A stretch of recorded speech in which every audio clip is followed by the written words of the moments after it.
right, everyone. Once again, hello and welcome.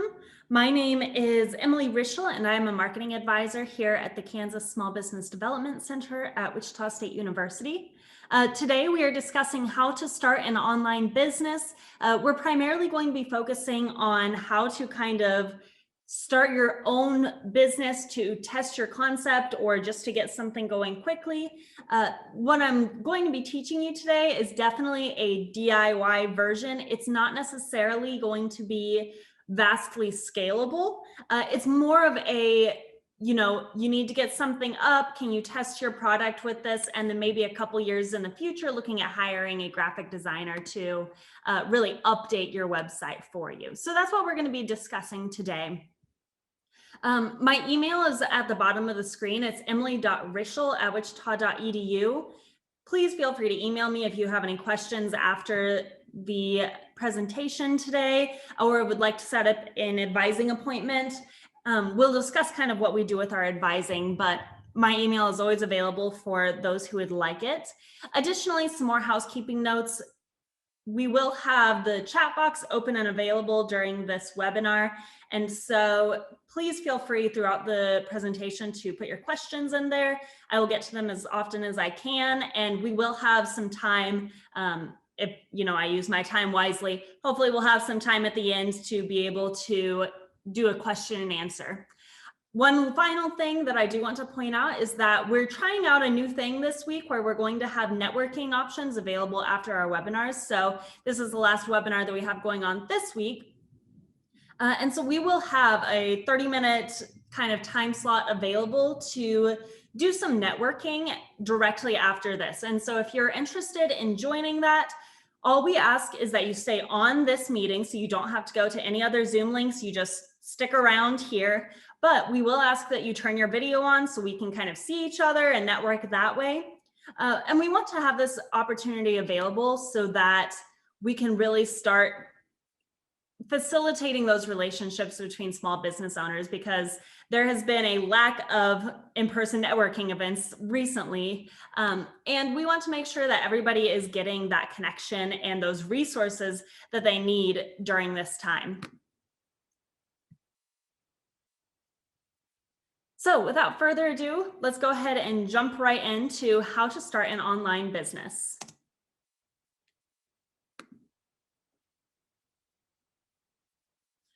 What we do here at the Kansas Small Business Development Center is three parts. And the first thing that we do is training sessions. So that's going to be what we're doing now. It's primarily looks like webinars, it can be some conferences, but things where we're doing these kind of group trainings to be able to give you general skills and tools to be able to move your business forward.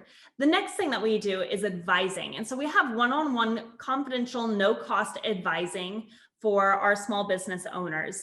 And you can go ahead and go to our website and sign up for that if you are not currently signed up for advising. And you will get paired with an advisor who is your primary advisor and will meet with you one-on-one to discuss your business. This is a long-standing relationship, so they learn about your business, they learn about the struggles that your business may face, but they also learn about the opportunities that are available for your business. And we want this to be available to small business owners because we just want to make sure that we're able to help and assist you through this. So we can assist you with anything from your marketing to your operations to your finance.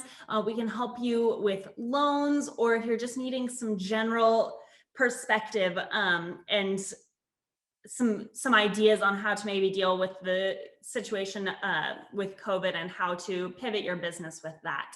And then the final thing that we do is connect. So we have a vast array of different contacts, of resources, and we want that to be available to you. And so when you use our advising services and we get to know your business, we're then able to see if there are any beneficial connections we can make for you and to help put you in a position to let your business grow and succeed in that. Like I said at the beginning, if you're interested in any of our advising services, please feel free to email me or to sign up on our website. If you email me, I will help walk you through that sign up process as well. Let's discuss, before we get into how to build a website or different website building tools, let's discuss what types of e-commerce models are even available, because it is not just one type of set model that is available to you. First, you have to know, who are you selling to? Are you going to be selling to other businesses or business to business, B2B selling? An example of this is Boeing. Boeing sells their services to other businesses. They sell their products to other businesses. So they are business to business. That affects the way that you're going to set up your website. That affects the way that you are going to market to those people and what kind of accessibility they need to have to your website. The next is what a lot of us are familiar with as consumers ourselves, business to consumer selling. An example of this is Overstock.com, where they have a wide variety of products available. You as the consumer go on their website, you're able to order them from the business. It's business to consumer, B2C selling. And then the final is B2G selling.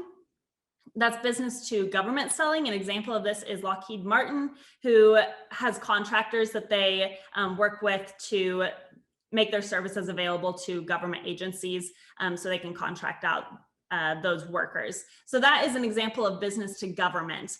And knowing who you are selling to can really help you nail down what are their needs and how are they going to be looking for your product. Because if you're selling to business, well, then some part of your marketing strategy really needs to be email marketing, because when we're in the office, when we are working at a business, we're primarily in contact through email, and that's our primary means of communication. So if you're B2B, you need to make sure that your website integrates really, really nicely with email marketing software. So things like that are things that you need to be considering as you're moving forward with deciding how you're going to sell online. Next is revenue models. So we're going to talk about a few different revenue models that are available to you, so you can think through the process of what your model will look like. So the first revenue model is drop shipping. With drop shipping, the consumer places an order on an online store. The online store then passes the order to a drop shipper, and the supplier ships order directly to the customer. So that's going to be, if you as the business put up a website, then the customer will order their products that they see on your website, but you don't actually house any of those products. Once they order the products from you, then you tell the manufacturer or the drop shipper or the supplier they need to send the products directly to the customer. So you don't warehouse any of the products, you don't make any of the products, you simply facilitate the sale of those products. An example of this are lots of online businesses sell products to customers, or the customers can buy the products from their website. And then the business goes and buys the products from Alibaba or another supplier of those products, who then directly ships it to the customer. So the business doesn't actually ever have contact with that product. This is a form of a revenue model that is very low overhead costs, because you don't have to pay the storage of the products. You don't have to pay the research and development of any of the products. You're able to just choose the products from this other site and put them on your website. There's also, because of that, very low margins for you, because you are buying it from a pre-existing website that's selling it to you.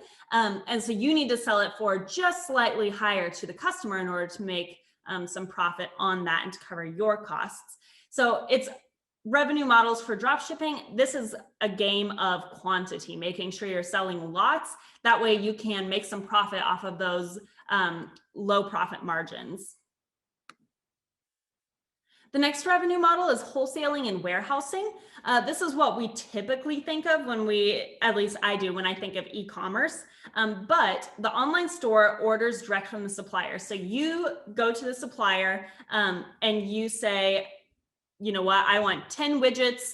I'm going to then, number 2, store those in my own warehouse. And then when the customer buys them from my website, then I send them to the customer. So with this, you tend to get the product that you're initially buying from the supplier at a cheaper price. And so you are able to then store it and have it to the customer in a time frame that works for you and for them. This also, an example of this would be, like I said, kind of just what you generally would think of, where, you know what, I decide I want to sell widgets. Maybe I'm selling athletic socks.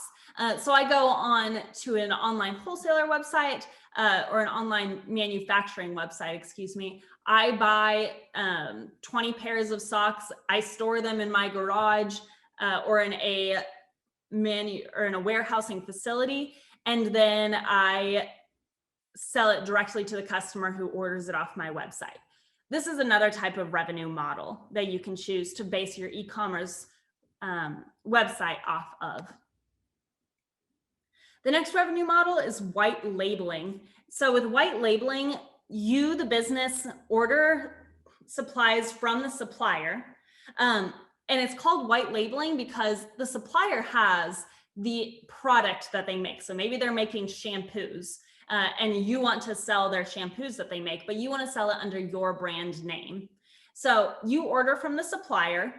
The already existing shampoo is then relabeled with your branding. So your label gets put on the bottle, and then the customer places the order from the online store and gets that product with your label on it. That's called white labeling because it's like a white blank label that you put your branding on with a pre-existing product.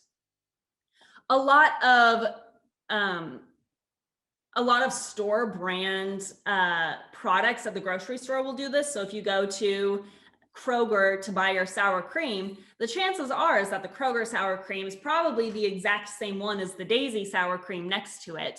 It just has a different label on it.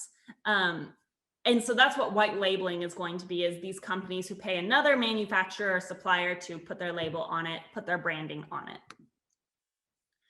And then the final, I believe, revenue model is going to be private labeling and manufacturing. So this is where you take your idea for a product, you bring your product idea with all the sketches and all the intricacies to a manufacturer who develops the product for you. And then that product can either be shipped directly to your company to warehouse before the customer gets it. It can be sent to a third party like Amazon or somewhere else that will warehouse it for you to sell it on their website as your company, or it can be sent directly from the manufacturer to the consumer with you facilitating that sale. This is, if you are an innovator, this is probably how you're doing your innovations, is you are creating your product from scratch that a manufacturer makes for you. So this is another type of e-commerce revenue model. Next, I want to take some time and go through what I'm calling an e-commerce dictionary, or words that are frequently used when people are discussing e-commerce that are not in the common vernacular of the average person or the average small business owner. Because I can't possibly make this type of workshop very, very comprehensive to where you would be able to walk out of here and build your own website today. What my goal is to give you the tools to be able to do research and understand it, to be able to answer your own questions and problems as they come up. And so because of that, I don't want you to have to go off and search for 500 different terms every time you come across it in an article explaining how to update your website. So this is just kind of a brief overview of some e-commerce dictionary terms, as well as hopefully introducing you to some marketing concepts that you can integrate in with your website and what the names of those tend to be. If you have any questions as I go through this, because I am going to go through it rather quickly, please put those in the chat box, or if you need me to state something a different way so it makes a little bit more sense, please put that in the chat box. I'd be more than happy to do so. So the first concept is cart abandonment. So we all know that when you go onto an online store and you decide you kind of like something or you want to buy something, you put it in your cart or you decide how many of them you want, what color, what size. You click put it in my cart, and then you have that little shopping cart icon, usually in the top right-hand side of the screen, that then has the little number of however many items are in your cart up there. So cart abandonment is when the consumer puts items in their cart, but then they exit out of the web page before they complete the purchase and pay for them. So it's obvious that the customer has an interest in those products and likely even has a desire to buy them, but something interrupted that buying process to where it didn't complete the transaction. Maybe they were browsing on Amazon through their lunch break, putting things into their cart that they'll need, but their lunch break, kind of the end of that snuck up on them. They didn't get the chance to actually buy them. They closed out of that browser and then went on their day. You as a business, that's what we call a warm lead or even a hot lead, is you know that those customers want that product. They just have not fully completed the transaction yet. And so you want to have a cart abandonment feature available, which is where even if they click off of the web page, when they come back on later, it has still those items in their cart so they can remember that they wanted them. I know that I'm sometimes guilty of late night Amazon shopping, and then I put them all in my cart and never finish the transaction. So when I come back a day or two later and I see those items in my cart, I remember, oh yeah, I was planning on buying those. And I can complete that transaction, even though I had closed out of the Amazon web page a couple days prior. Having a cart abandonment feature can significantly increase your sales and your conversion rate on your website. Another just kind of side tip for this is that you can also integrate marketing features with a email marketing software, where if they put items in their cart and then they abandon it for 24, 12, 48 hours, whatever your specified time period is, it will send them an email to remind them of the products. And frequently that will increase your conversion rate as well. The next is called a one-click upsell. And so there are a few different ways of doing a one-click upsell. The one on the right here, I really like as an example. This is the screen that you see on this website after you've purchased one of their items. They have a loyalty rewards program, which is on the bottom of our one-click upsell list here. But their loyalty rewards program, as soon as you finish your transaction, you are given a number of points based off of how much you spent on that transaction. And then you can get these additional products or benefits or whatever it is and buy them with the points that you've earned through your pre-existing purchase. And you see the screen directly after your transaction. So it encourages you to immediately, it encourages the customer to immediately take their sale one step further and to take their loyalty one step further.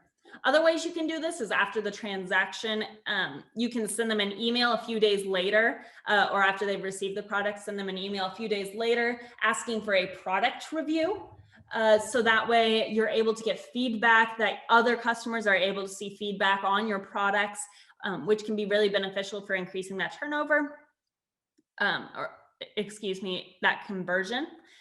You can also send replenishment reminders. And so maybe you do have what's on the right here, like a skin cream or something, and you know about how long it takes for that to run out or for people to work their way all the way through that bottle. You can then send them a week before a replenishment reminder to their email, once again, saying, you know, we see that you're probably about to run out of this. Would you like to go ahead and order another? That way you can keep it streamlined, because if people run out of a product and they don't have another one readily available, or they don't have your product readily available, the chances are that they're going to go to their local, in this case, maybe their local Walgreens, and buy a competitor's product instead of yours.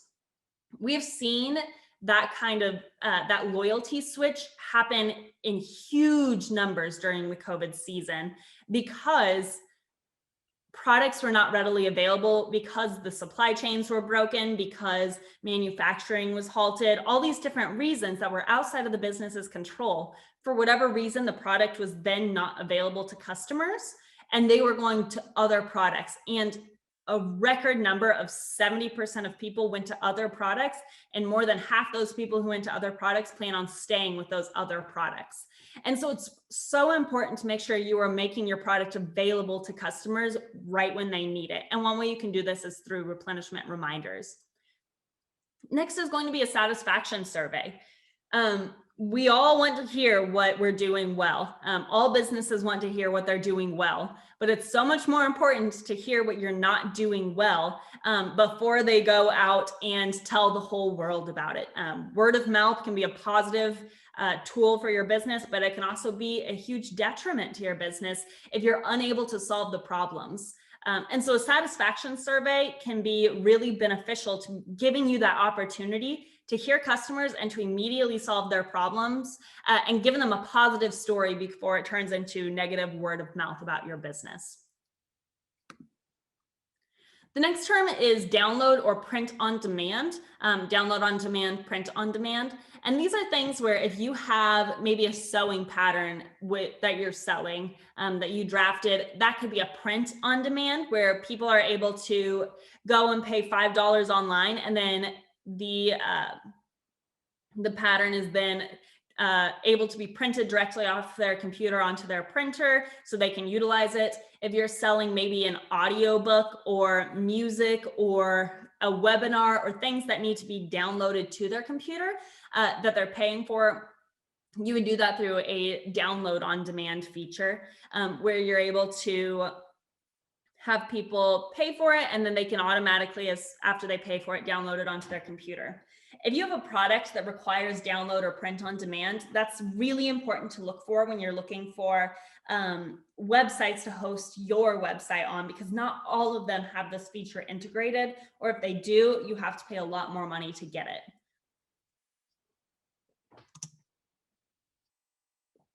So next is going to be a drag and drop interface. So this is when you're putting up a website and putting a website together and building it, drag and drop tends to be the most user-friendly for beginners because with the drag and drop interface, you don't have to know any code to build your website. And it's very intuitive. So it's not like you have to learn a whole new process in order to do it. It just kind of works with how you think it would work. So when you're doing this, it's difficult to explain without actually just seeing how it works. But like I said, it's fairly intuitive. So if you see that something has a drag and drop interface, know that that's going to be one of the easier ways to build your website. This screen grab on the right here is from Shopify, and Shopify has a very user-friendly drag and drop interface. And so they have, as you can see, different areas of content where, let's say, in the example on the right here, you're selling classes, crafting classes on how to make these different baskets. And so you have different categories of classes. You have the beginner classes, you have the intermediate classes, and you have the expert classes. These are each a collection. And so under each of these collections, then you can drag and drop information and content into them to be able to inform your customer about them. You can drag and drop various products into them. So it maybe your beginner class finished and you now have 10 baskets that were made with that beginner class. You can then drag and drop those products into the beginner category.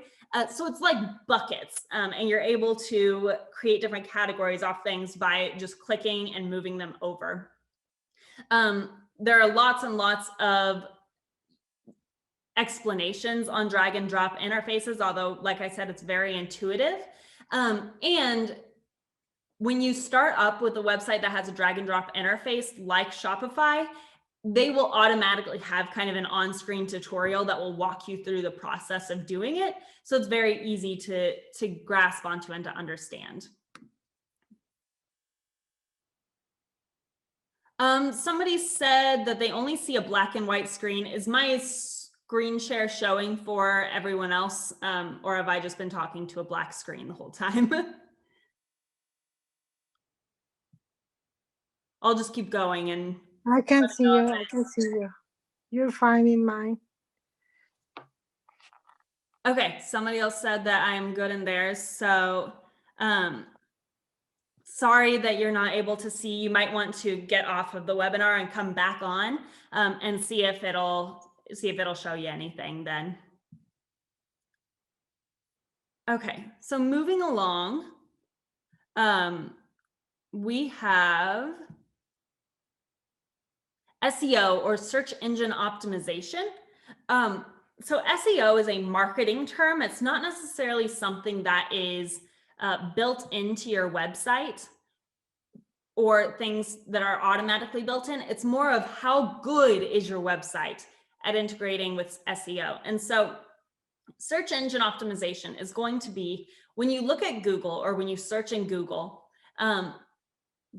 you see the options or the top search options that come up every time you make a search. So how does Google decide which option is at the top and then rank them from there? They do that through a search engine search or through crawling web pages and indexing them. And so what Google does is they constantly have different programs that are going to every single website all the time, just going all around and seeing what kind of content is on your website. What is your website, or what's the topic your website is probably about? How engaged are people in the website? How old is the web page? All these different kinds of factors. How fast does the page load? All these different things that affect the user's experience on that web page and the information that's on the web page. And Google goes ahead and takes that information that they find and they put it in a file for later. And then when somebody has a search, then Google is able to go and index through all of these files that they have on every single web page that they've indexed. And they're able to say, you know what, we think that these options, these 3 files, these 3 web pages are going to be the best for what they're searching for. So they put those at the top of the searches. So your goal as a small business owner is to move up in those searches and to have a web page that Google, quote unquote, likes. Because if Google likes it, then they're going to put it at the top of searches. And if they put it at the top of searches, then people are going to be able to find that page easier. So if I sell shoes online, then when somebody searches for men's size 9 black sneakers, I want my men's size 9 black sneakers to show up at the top of the web page or of the search page, so people are able to find me. There are several ways that you can do this. SEO is an entire in-depth field of study on its own, but you want to make sure that the website you're choosing or the web hosting platform you're choosing works well with SEO, because some of them are fundamentally flawed in some ways where they have search engine optimization problems, where no matter how much effort you put into optimizing your web pages so they show up higher in that Google search, they're still not going to rise up in the rankings as far as you need them to or would like them to.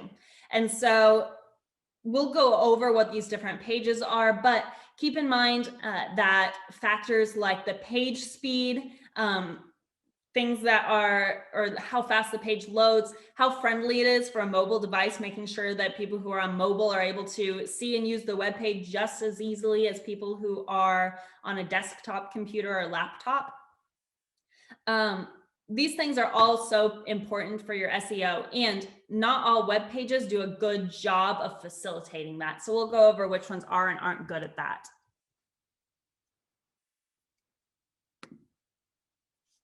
Next is marketing automation integration. The best way to describe this is that everything you do online needs to talk to everything else you're doing online. So that means that if you have a Facebook page for your business, are people easily able to go between your website and your Facebook page with minimal clicks, minimal effort, are able to quickly navigate over? If you have an email marketing campaign, is that able to draw information from your website to be able to send out timely and appropriate emails to people, like the one-click upsells, or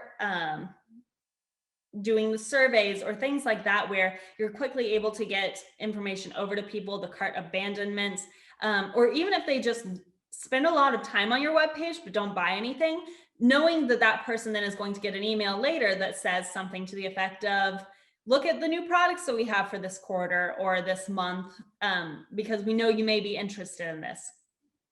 So it's everything talking to everything else. A good analogy for this is a lot of us have our homes very integrated. And so we have the smart thermostat where we can control it from our phone. And we have the Roomba vacuum where we can start it on our phone. And we have the smart lights where we can turn them on and off on a dimmer on our phone. The garage code, our security system, everything is all connected in one place on our phone. And we can do all of this really quickly and easily from anywhere. And each part of the house talks to the other parts of it. And then they all connect back to one spot where you can easily control them. This is how you want your marketing and your online presence to be for customers. You want every part of your business and of your marketing to talk to each other on that web page. That way people can have a seamless experience. And so if people are on your Facebook page and they see a product that they really like in a post, they should be able to click on the link in that post, go directly to the web page that has the product that they're interested in. And then maybe they're interested in doing a complimentary product. And so your web page should then have a one-click upsell afterward that increases or that encourages them to buy a complimentary product to the one that they bought.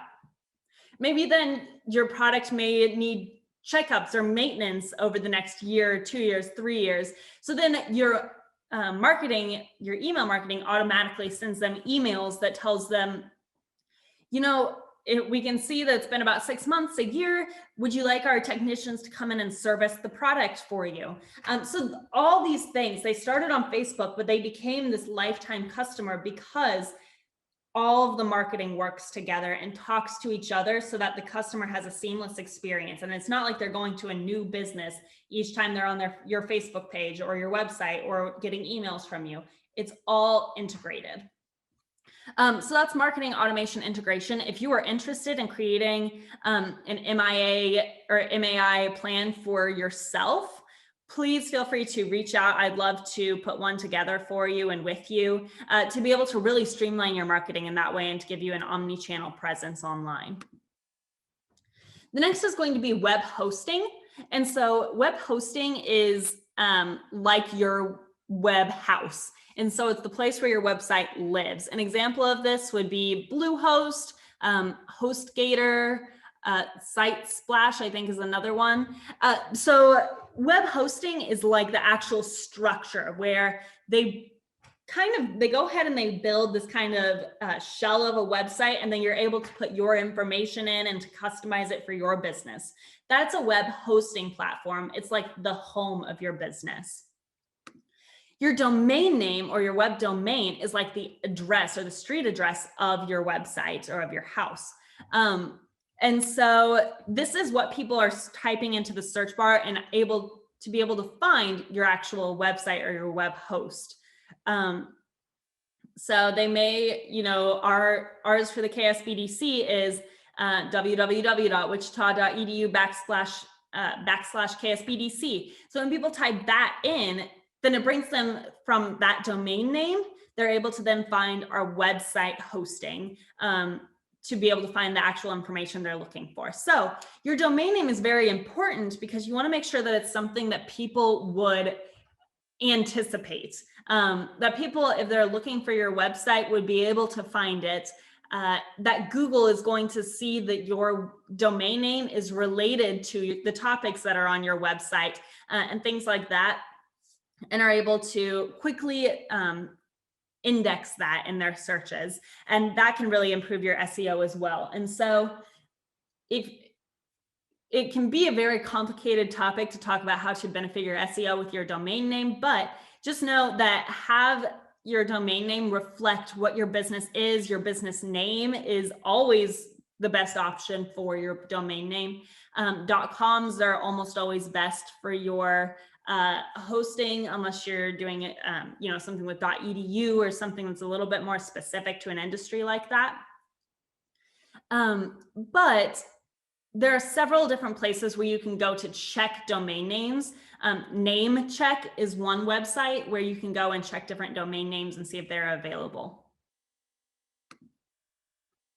Next is an SSL certificate. And so this is something that most small business owners aren't aware of, but is becoming more and more and more critical for their customers without even the customers necessarily knowing what the benefit or what this is.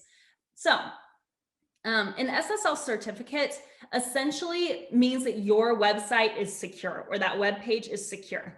So if customers are putting any sort of private information on there, like if they are using their credit card information, if they're giving their name, address, things like that, then you must have an SSL certificate. And on a lot of e-commerce website platforms, they will automatically give you an SSL certificate. And so that way you're making sure you're secure. That the way you can tell that you have an SSL certificate is that at the beginning of your domain name, it says HTTPS. That S is for the SSL. And it'll have a little lock icon off to the left of it to show that it's secure. If you do not have that and you are gathering sensitive information, you need to immediately correct that. You can receive free SSL certificates from a lot of different online platforms. I'm not going to name any in particular because a lot of them just do the same thing. But I would encourage you to go through your hosting website to be able to find a good SSL certificate that works for you, or see if they provide them for free through that hosting. In addition, even if you don't have sensitive information that's being put onto your web page, it's still a good idea to get an SSL certificate. Oftentimes you can do so for free, and it makes sure that your customer's experience is streamlined. So if they click on your website and you don't have an SSL certificate, they may receive some sort of a notification that says, this site or this web page is not secure. A lot more customers now than ever are going to just immediately click off of your web page before even seeing if it's okay, because it's telling them that it's not secure. And so you may be getting people who want to view your website, but it's just not worth the security risk. That's probably not even there. And then you can quickly rectify by getting that SSL certificate. Next are extensions or plugins. So these are kind of like add-ons or little things that you can put on your website, and you can buy some of them are free. They're like apps on your smartphone almost, but they're for your website, where you're able to have additional features that are available to you. So for example, I have an app on my phone that lets me meal plan for the week. My phone didn't automatically come with that capability, but by doing an app or putting an app on my phone that allowed me to do that, it gives me that additional capability. So it works the same way with websites. And so you can have your basic website hosting, which has basic features, but then if you want to do something additional, like maybe you want to have that one-click upsell that's available, you would add an extension or a plugin. They are the same thing by the same name or by different names, but you would add that onto the website to give you those additional capabilities and features. Some websites don't have any of these available at all, and you just kind of get the basic what you get. Some websites function primarily using these. So like WordPress, you function primarily with extensions and plugins on WordPress. So speaking of which, let's jump into just kind of a quick snapshot of which platforms are available and which may be best for you.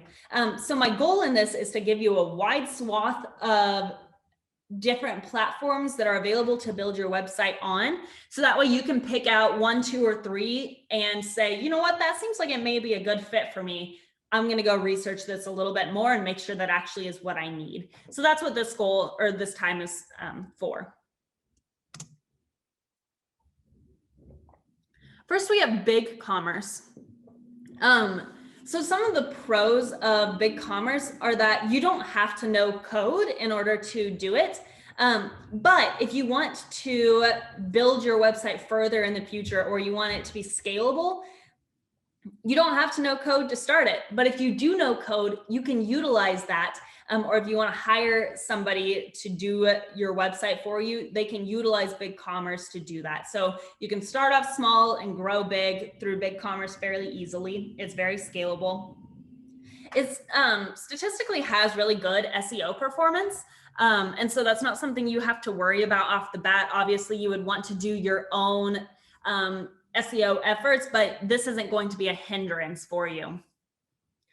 It has really great themes that are available through their theme theme options.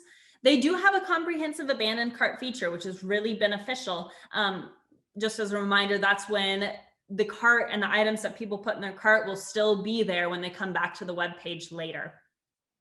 BigCommerce is really great for pre-existing brick and mortar stores who just want to shift their products online, which I'm seeing a lot of recently, especially with kind of the slowdown that we've had in foot traffic to large stores or brick and mortar stores. Some of the negatives of BigCommerce are that it has inconsistent speeds in some consecutive studies. And so that can have an impact on the SEO. While overall their SEO may be really good, maybe your website is one of the ones that doesn't load as fast. And so you don't have as great SEO as, you know, the next BigCommerce website, but that's a little inconsistent. So it seems to fluctuate back and forth. It can get expensive for high volume stores. So we'll go over the pricing in the next slide. But while it is scalable, it comes with a price to have that capability. The next is the cart abandonment feature is not on the entry plan. And so you do have to pay additional for that feature. They don't have any one-click upsells or selling features. And while they have really great themes, the themes that are free to use are very limited. So there are a small number of them. Here are the prices for BigCommerce. Their standard plan starts at $29.95 or about $30. Their most popular plan is $80 a month, which is where you would get that abandoned cart feature. And then like I said, it jumps from there. You go to $300 a month. If you're going to enterprise, that's even more. They have to custom price that for you. You do get a slight discount by paying annually rather than monthly. That's pretty standard with a lot of these web hosting platforms. If you're confident, you will want to go with them continuing on. The next is WooCommerce. And so WooCommerce is the e-commerce version of WordPress. So if you already have a WordPress website and are looking to add an e-commerce function onto that or to integrate that with e-commerce, you would definitely want to look at WooCommerce and see if that's a viable option for you. So WordPress or WooCommerce, used interchangeably here, is the best platform for SEO in some studies that have been done. The one-click upsell is an extension that is available through WordPress. There are also lots of WordPress experts who are available if you have questions. It's a very commonly used website hosting platform. So there are lots of people who know it and know what they're doing. If you have questions or if you want to hire somebody to do this for you, lots and lots of people know about WooCommerce. It's very, very customizable because they have all those extensions and plugins that are available. It's very, very customizable for that reason. There are lots of marketing options available and plenty of other integrations. Once again, those apps and integrations and plugins, they really work with marketing. And so you can integrate your email marketing with your social media marketing with this. If you have ads that you're running, you can integrate that with this. It all works very well together. And almost all of their extensions, almost all of their themes are completely free, which is another huge benefit for a lot of small business owners. The cons is that good hosting with WooCommerce can be pricey, and they have basically no customer support. So if you're doing this yourself and you run into problems, there is not a WooCommerce phone number or email that you can contact somebody through. You have to go out and find one of those experts. You may have a friend who's willing to help you. You may have to pay somebody to help you do this if you run into problems though. And because the site is almost completely based around extensions, you have to have extensions even for simple things. They are free, you just have to know how to navigate that. So because of that, it's not super beginner friendly. You don't really have to know code, but it's not as easy as a drag and drop interface. the more products you put on here, the site slows way down. So it's not good for high volume stores. And WordPress is very notorious for security issues.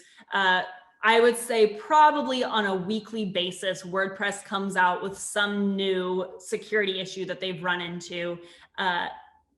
So that's really important to keep in mind, is that it is your job to protect your customers' information when they're giving that to you.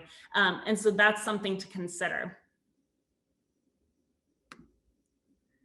Next is, I suppose I didn't put pricing on there for that. I believe that the WooCommerce pricing is very comparable to that of Shopify and of BigCommerce. And so some of the pros of Shopify are going to be that there are several free themes. It's really good for drop shipping where you don't actually warehouse the products. It also integrates really well with Facebook and Instagram ads if your target market is on those platforms.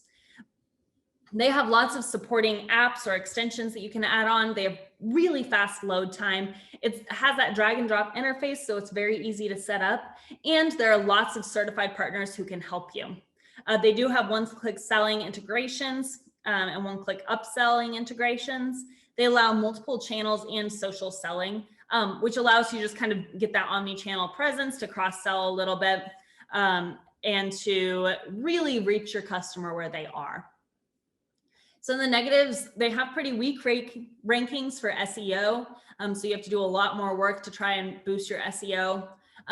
It's not the best for a large store with lots of products. So if you, once again, are a high volume store, this isn't going to be super great for you. Shopify also has a rigid URL structure. So you're not able to choose your own URL for your website or your own domain name. You tell them your business name and then they generate one for you. And that's just what you get. They also charge transaction fees if you're not using Shopify payments. So you have to use their payment method in order to receive payments from your customers. Otherwise, you have to pay additional fees. So you can't go through PayPal or anything like that if that's what you traditionally use. You're also unable to customize the checkout process. So you can't add on different features or do different things at the end at that checkout process to make it more customized to you. Once again, it's just a rigid structure. Apps do cost here, and so they can add up and become costly. They're not as widely used on Shopify as they are on something like WooCommerce because Shopify is relatively robust without using any apps or extensions.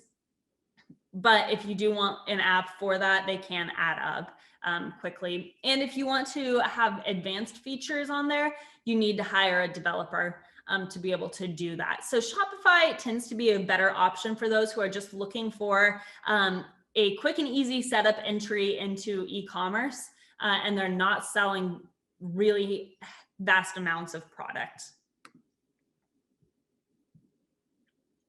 Shopify, pretty much the same cost as BigCommerce, starts at $29 a month, goes to $79, $299. I suppose you get a 97 or a 95-cent discount a month, but basically the same price. Another question, one I get asked a lot of questions about. So I would pause here and say, in my opinion, I would consider Shopify, WooCommerce, and BigCommerce to be the kind of heavy hitters in the website building industry because they have a lot more capabilities, but they have this kind of vast level of being accessible to beginners while still being usable for pros if you want to build your business. So I would consider those the most scalable, which is very, very important to consider when you're building your website. Is how big do you want your business to get?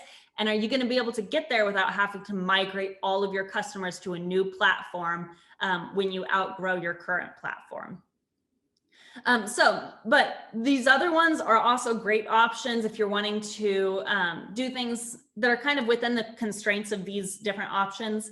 They're also really great as starting points, and I get a lot of questions about them, so I wanted to cover them. So with Wix.com, Wix has lots of really free, amazing themes. It can look really good, professional and clean. It's very, very simple to set up and to use. They have the drag and drop interface.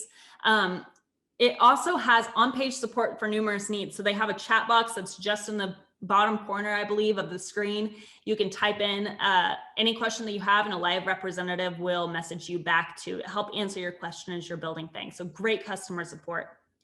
But Wix is also trying hard to fight a bad SEO reputation. It's kind of been years in the making and has been a problem for years. They have recently, within the last year or two, done things to try and improve that, but they're still not testing super great. So if SEO is really important to your marketing strategy, I don't know that this would be the best option for you. Also, a concern with Wix is security. So with that SSL certificate, they did not put that on a lot of their e-commerce websites. So if you are aware of that, then you can cover that yourself. But you have to make sure that that's something you're checking and are aware of, because while a lot of these platforms are supposed to, or customers expect them to handle that themselves, they don't always. So then that falls on you as the business owner. Wix lacks marketing features and integrations. It's its own standalone website. You cannot do automatic marketing integration, or you can't integrate it with your email or your social media or things like that nearly as easily, and you're stuck with your site template. So I would say in general, the more user-friendly these website hosting platforms are, the more you're just kind of stuck with what they give you, because the more customizable they allow you to make it, the more difficult it becomes to navigate for you. So keep that in mind as you're choosing some that are more beginner friendly. That can be something that you run into. Wix starts off cheaper, so their pricing runs in the opposite direction here. Their business basic is $23 a month. You can't accept online payments that way. And so that's a few dollars cheaper than what the other websites were.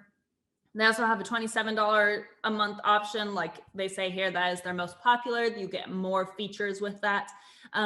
Their VIP is $50, and then their enterprise is $500. And so as you can see, overall, their pricing tends to be a lot cheaper than their competitors like Shopify or BigCommerce or WooCommerce, but you get less for it. So next is Squarespace. Squarespace also has a drag and drop interface that's super easy to use. If you're doing print on demand, they do have print on demand. I'm not 100% sure whether or not they have download on demand, but I would imagine they do. Their top plan also has abandoned cart auto recovery, which is super useful. They allow you to do subscriptions and gift cards, and they allow you to apply flexible discounts. So if you want to give different coupons or discounts for different things, they allow you to do that pretty easily. They're really easy to set up. Once again, they have a drag and drop interface. They're really good for simple stores, and they have really beautiful designs and great SEO tools. It is not terribly beneficial for drop shipping if that's the revenue model you're looking at. They have absolutely no marketing integration. And so nothing else connects back to this website. It's its own standalone thing. You can't, if you are choosing to sell with Amazon in concordance with this, you cannot integrate Amazon into it. Squarespace could also be faster for the price, although they do have a pretty good SEO tool system. And so that may not be a huge concern. And they don't have any app store for more features and functionalities. So with Squarespace, this is the most you get what you get and you don't throw a fit kind of website building platform you could choose. But their prices do reflect that. They are significantly cheaper. If you're doing e-commerce, you want to do the personal, you also wouldn't do the business, you would start at this $26 a month, and their advanced one is $40 a month. Volusion is kind of an antiquated one, but I wanted to go over it briefly because it's still a player in the market. So they have a really great onboarding and help center to help you know what you're doing. You can do subscriptions and recurring payments. So if you have a subscription service, Volusion may be a good platform for you to build that on. and their dashboard, or what you as the business owner look at when you're building your website, is really well laid out. They also have really clear inventory and marketing systems. So it's very user-friendly in that regard, but they do lack upsell and cross-selling features, so you can't increase your sales in that way. They don't have a good URL structure, which has a negative impact on your SEO. And it's one of the original players, and they haven't updated the look of their site. While they've updated the functionalities of their site, it still looks very dated, which the look of your website has a huge impact on how customers perceive your business. There's also no built-in blogging functionality, so you cannot integrate content marketing with your website. Their prices are relatively comparable to the others. Their startup and business ones are a little bit cheaper than some of the other players, but once again, the personal and professional are about the same. And then finally, we have Magento. This is going to be the huge enterprise. I believe Nike uses them. Big company one, so it's good for really large brands. I'll just save us some time of going through this because we're running out of time.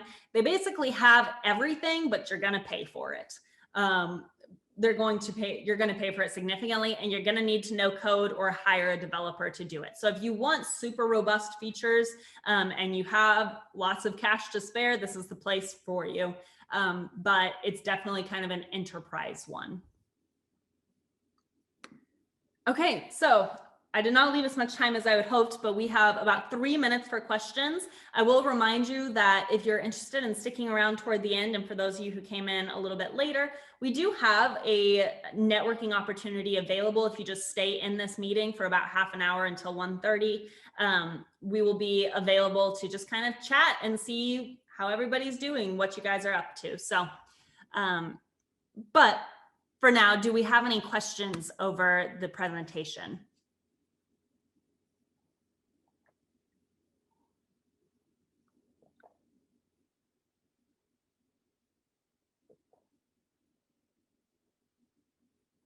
Somebody asked if we have a similar workshop for marketing services rather than products.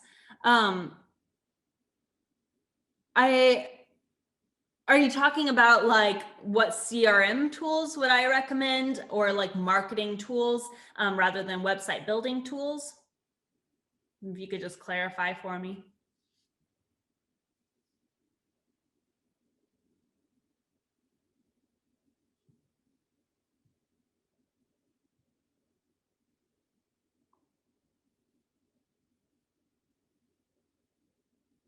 Okay, so just how to get started and what kind of online presence or tools work best.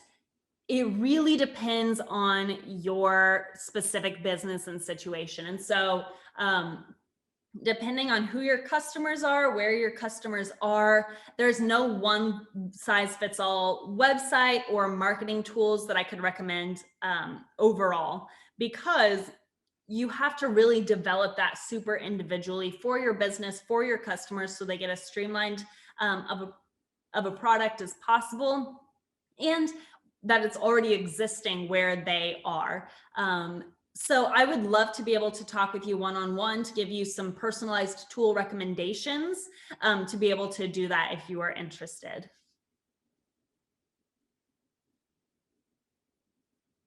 All right, are there any other questions? We're at that one o'clock mark, so if you need to head out, or if you were just here over your lunch break, then thank you for coming. Otherwise, keep asking your questions. I'll stick around for the networking event as well.